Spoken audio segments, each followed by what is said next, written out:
Good morning dear students. आज हम displacement reactions के बारे में पढ़ेंगे। डिकम्पोजिशन रिएक्शंस तो कल हमने कंप्लीट किए थे, तो डिस्प्लेसमेंट रिएक्शंस आज पढ़ेंगे हम। कुछ केमिकल रिएक्शंस ऐसी होती हैं जिनमें एक मोर रिएक्टिव एलिमेंट जो होता है वो डिस्प्लेस करता है लेस रिएक्टिव एलिमेंट को फ्रॉम इट्स कंपाउंड और from its salt solution. So we can say those reactions in which a more reactive element or in which a more active element displaces a less active element from its compound or from its salt solution, and such reactions are called displacement reactions. तो यहाँ पे हम लिखेंगे कि जो more reactive element displaces less reactive element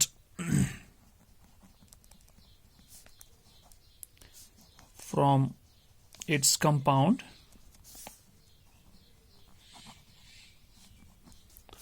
or from its salt solution.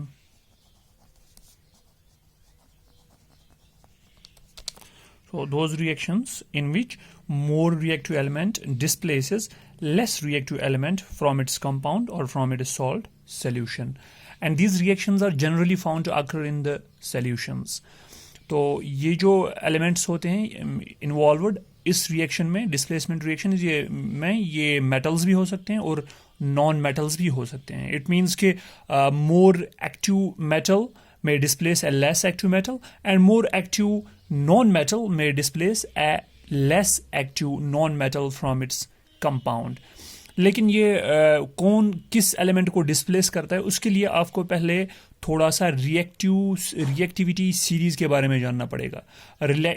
उससे हमें क्या पता चलता है? उससे हमें relative reactivities of metals and relative reactivities of non metals के बारे में थोड़ा सा पता चलता है. तो वो रिएक्टिविटी सीरीज जो है वो आपको पहले मालूम होनी चाहिए कि रिएक्टिविटी सीरीज क्या होती है. रिएक्टिविटी सीरीज एक वर्टिकल कॉलम होता है मेटल्स का, जो जिसमें कुछ मेटल्स होते हैं वर्टिकली प्लेस्ड. तो जो सबसे ज़्यादा रिएक्टिव मेटल है वो सबसे ऊपर होता है, और उसके बाद जो रिएक्टिविटी जैसे डिक्रीज होनी शुरू होती है तो उसके नीचे बाकी मेटल्स आ जाते हैं. तो सबसे पहले हम सबसे ऊपर पोटेशियम रखते हैं, या लिथियम भी सबसे ज़्यादा रिएक्टिव है.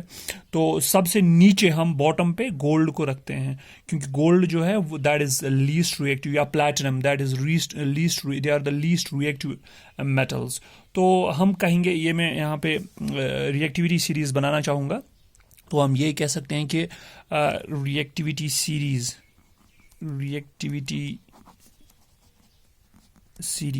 जब आप इसके बारे में जान पाएंगे तो फिर यू कैन इजीली अंडरस्टैंड कि कौन सा मेटल किस मेटल को डिस्प्लेस करेगा. तो reactivity series, it is the arrangement of the metals in A vertical column in order of their decreasing reactivity from top to bottom. So it is the arrangement of metals in a vertical column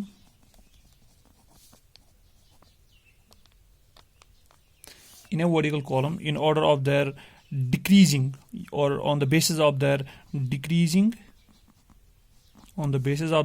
decreasing reactivity from top to bottom.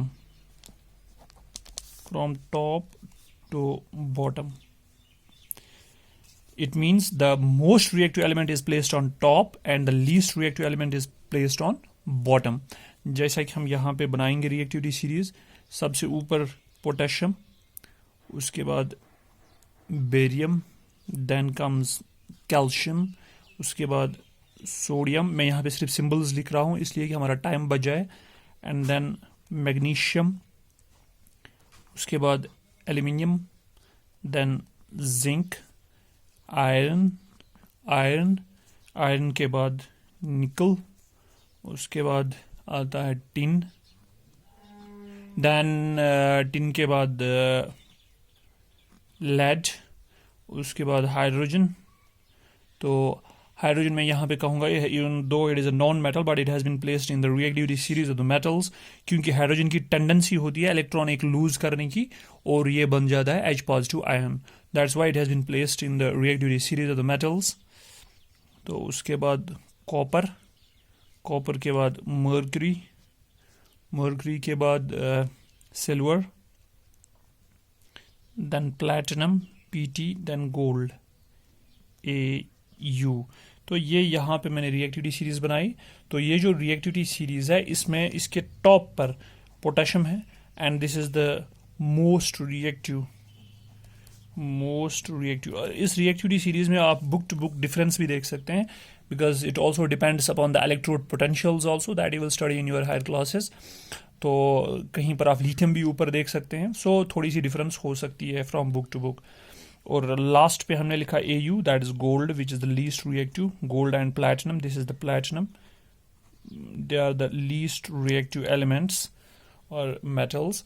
तो यहाँ पर जितना हम नीचे की तरफ आएंगे तो रिएक्टिविटी डिक्रीज हो जाएगी. इट मीन्स कि जो सबसे ऊपर टॉप पे एलिमेंट है, टॉप पे मेटल है, वो सब को यहाँ पे, सब एलिमेंट्स को यहाँ पे डिस्प्लेस कर, वो ये पोटेशियम सब को यहाँ पे डिस्प्लेस कर सकता है उनके सॉल्यूशंस में से, उनके कंपाउंड्स से. तो पोटेशियम बेरियम को भी कर सकता है, कैल्शियम को भी, सोडियम को भी. अब अगर हम यहाँ पे देखेंगे जिंक, जिंक आयरन को डिस्प्लेस कर सकता है from it solution. Iron copper को डिस्प्लेस कर सकता है फ्रॉम इट सॉल्यूशन, लेकिन कॉपर आयरन को डिस्प्लेस नहीं कर सकता क्योंकि कॉपर नीचे है, आयरन ऊपर है. नीचे वाला मेटल ऊपर वाले मेटल को डिस्प्लेस नहीं कर सकता, निकाल नहीं सकता फ्रॉम इट कंपाउंड और फ्रॉम इट सॉल्ट सॉल्यूशन. ये आपको याद रखना चाहिए. तो जो कॉपर है ये आयरन को डिस्प्लेस नहीं कर सकता, या कॉपर टिन को डिस्प्लेस नहीं कर सकता फ्रॉम इट्स कंपाउंड या फ्रॉम इट्स सॉल्ट सॉल्यूशन. लेकिन टिन कर सकता है. क्यों? क्योंकि टिन इससे ज़्यादा रिएक्टिव है. वो मेटल है, वो ऊपर है, कॉपर के ऊपर है. जो ऊपर वाला एलिमेंट है, मेटल है, वो नीचे वाले एलिमेंट को डिस्प्लेस कर सकता है, लेकिन नीचे वाला एलिमेंट ऊपर वाले एलिमेंट को डिस्प्लेस नहीं कर सकता फ्रॉम इट्स कंपाउंड. क्यों? क्योंकि वो उससे कम रिएक्टिव है और ऊपर वाला उससे ज़्यादा रिएक्टिव है. So this is the reactivity series of the metals. तो यहाँ पर आपने देखा कि हाइड्रोजन भी इसमें है. जो मैंने अभी आपसे बोला कि जो हाइड्रोजन है, even though it is a non metal, ये एक नॉन मेटल है, ये यहाँ पे इस रिएक्टिविटी सीरीज में इसलिए लाया गया है क्योंकि हाइड्रोजन के पास एक इलेक्ट्रॉन होता है and it has the tendency to lose that electron to form the positive H positive ion. So that's why it has been placed here. So all the metals which are above in the hydrogen here, they can displace the hydrogen from its solutions or from the acids or from this water. तो अब हम देखेंगे थोड़ा सा जो non metals हैं उनकी reactivity के बारे में. जनरली जो नॉन मेटल्स हमें यहाँ पे यूज़ होते हैं हमारी रिएक्शंस में, they are the non metals like the fluorine, chlorine, bromine, iodine, halogen series, उनको हम हैलोजन्स भी कहते हैं. तो उनकी रिएक्टिविटी अगर हम देखेंगे, fluorine is more reactive than all of the halogens. That is, fluorine is more reactive than chlorine, chlorine is more reactive than bromine, and bromine is more reactive than iodine. But you should remember that fluorine is most reactive than all of these elements. तो fluorine किसी भी element को, chlorine को भी displace कर सकता है, bromine को भी displace कर सकता है, आयोडीन को भी डिस्प्लेस कर सकता है, लेकिन क्लोरीन फ्लोरीन को डिस्प्लेस नहीं कर सकता है इसके सॉल्यूशन में. क्यों? क्योंकि फ्लोरीन जो है ये सबसे ज़्यादा रिएक्टिव है इनमें से, और सबसे ज़्यादा रिएक्टिव एलिमेंट जो है वही डिस्प्लेस कर सकता है. It can displace the least reactive और less reactive element, less reactive non metal from its compounds और फ्रॉम इट्स सॉल्यूशंस. तो जब हम अब रिएक्शंस देखेंगे, एग्जाम्पल्स देखेंगे आपको ज़्यादा से, then you can easily understand it. Let me take an example. जब रिएक्शन हम करवाएंगे between the reactants like iron Fe plus CuSO4, that is copper sulfate, it will give FeSO4 ferrous sulfate plus copper. This is iron and this is copper sulfate, and this is ferrous sulfate, and this is copper again. So ये जो copper sulfate है, it is in aqueous form. FeSO4 is also aqueous. It is a product, and this is also obtained as in the solid form, the copper. अब हम देखेंगे copper sulphate solution एक है, एक salt है copper sulphate. तो यहाँ पर आयरन ने क्या किया, आयरन ने इस कॉपर को डिस्प्लेस किया, इसने इसको बाहर निकाला और खुद जाके इस सल्फेट के साथ खुद जाके इसने फेरस सल्फेट सॉल्ट बना लिया.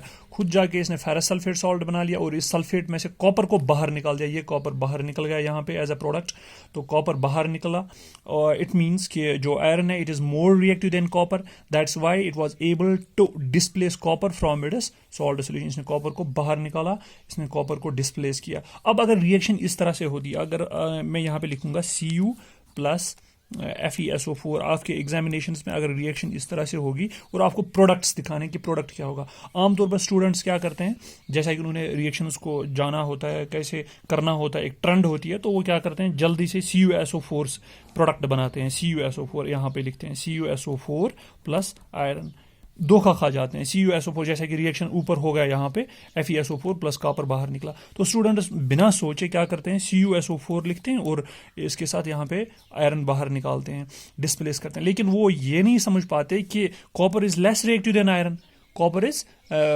Is less reactive than iron, तो कॉपर आयरन को इसके सॉल्ट सोल्यूशन में से डिस्प्लेस नहीं कर सकता, क्योंकि डिस्प्लेस वही करता है जो मोर रिएक्टिव है। तो आयरन ही कॉपर को डिस्प्लेस कर सकता है, लेकिन कॉपर आयरन को डिस्प्लेस बाहर नहीं निकाल सकता है from its salt solution. It means अगर इस तरह से आपको रिएक्शन आएगी, फिर आपको रिएक्टिविटी सीरीज के बारे में पता होगा, आप खुद ही जान जाएंगे कि इस रिएक्शन में प्रोडक्ट नहीं बनेगा and these products will not be formed. ये इसीलिए यहाँ पे मैंने क्रॉस यहाँ पे मारा इन प्रोडक्ट्स को, यहाँ पे प्रोडक्ट्स नहीं बनेंगे। तो आप लिखेंगे यहाँ पे कि no products, no reaction will take place और no products will be formed. Why, आप इसको रीजन भी लिख सकते हैं, because copper is less reactive than iron, it can not displace the iron from it salt solution. तो इसका आपको खास तौर पर ख्याल रखना चाहिए, रिएक्टिविटी सीरीज याद करके उसे रिमेंबर करके फिर एग्जामिनेशन में रिएक्शन उसको प्रोडक्ट्स बनाने चाहिए। So we have got other reactions like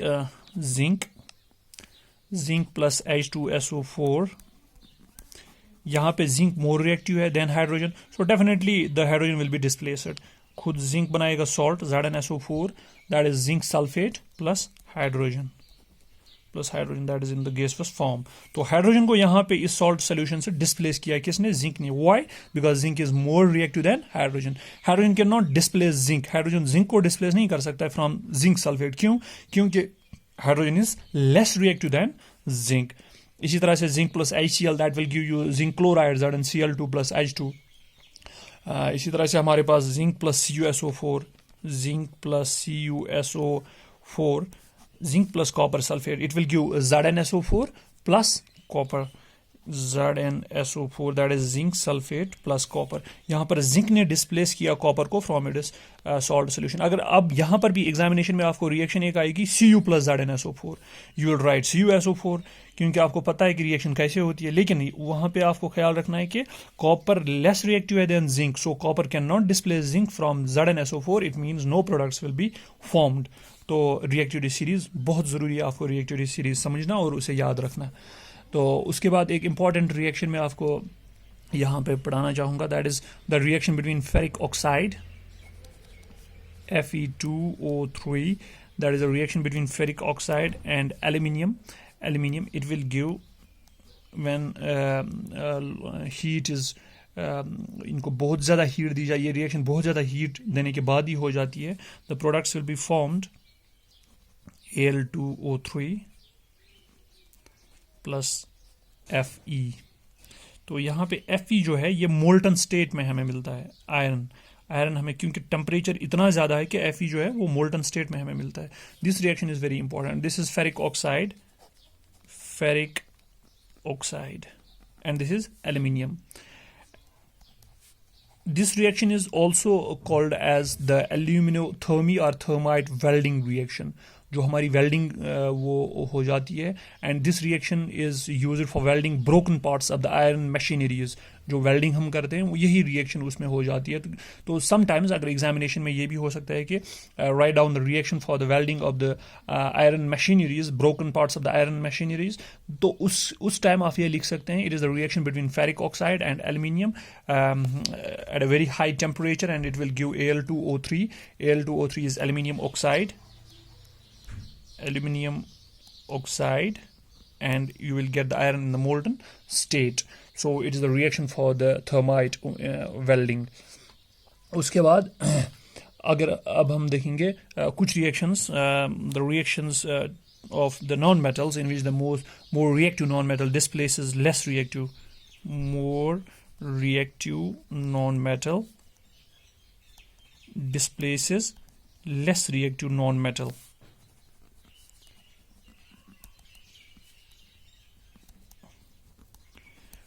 कुछ रिएक्शंस हम देखेंगे, जैसा कि अभी हमने पढ़ा था, उनकी सीरीज हमने पढ़ी थी, दैट इज द एक रिएक्शन हम देखेंगे क्लोरीन प्लस, उस सीरीज को याद रख के, chlorine plus potassium bromide, it gives potassium chloride plus B R is bromine.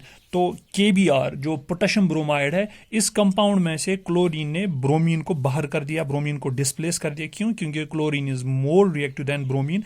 यहाँ पे आप देख सकते हैं chlorine is more reactive than bromine. So chlorine bromine को भी डिस्प्लेस कर सकता है, आयरन को भी, लेकिन फ्लोरीन को नहीं, क्योंकि फ्लोरीन इज मोस्ट रिएक्टिव, ये सबसे ज्यादा रिएक्टिव है, और जो सबसे ज्यादा रिएक्टिव है वही सबको डिस्प्लेस कर सकता है. तो ये क्लोरीन है and this is potassium bromide. तो प्रोडक्ट क्या मिला हमें? Potassium chloride. This is potassium chloride and bromine. जो ब्रोमीन हमें मिला इट इज रेडिश ब्राउन, तो इसने डिस्प्लेस किया. इसी तरह से हम क्लोरीन अगर पोटेशियम आयोडाइड के साथ रिएक्ट करेगा, chlorine plus potassium iodide KI, तो डेफिनेटली क्लोरीन अब आयोडीन को डिस्प्लेस करेगा. तो KCl फिर से प्रोडक्ट आएगा हमारा, potassium chloride and iodine I2. क्यों आयोडीन को, क्यों इसने यहाँ पे iodine in solid form, iodine को क्यों डिस्प्लेस किया? क्योंकि chlorine is more reactive then iodine. So it means कि जो मोर रिएक्टिव नॉन मेटल है वो लेस रिएक्टिव नॉन मेटल को डिस्प्लेस करता है. So these were the displacement reactions, and these displacement reactions are used in the extraction of silver, they are used in the extraction of gold, so they are used in the extraction of the metals, and they are also exothermic in nature. They are also exothermic in nature. तो ये तो हो गई, इन reactions में displacement हो गई, but it was the displacement of a single element from its compound. So they can be also called as the single displacement reactions. It means there is something, there should be, must be something called the double displacement reactions. तो उनके बारे में हम पढ़ेंगे in my next video. Thanks for watching.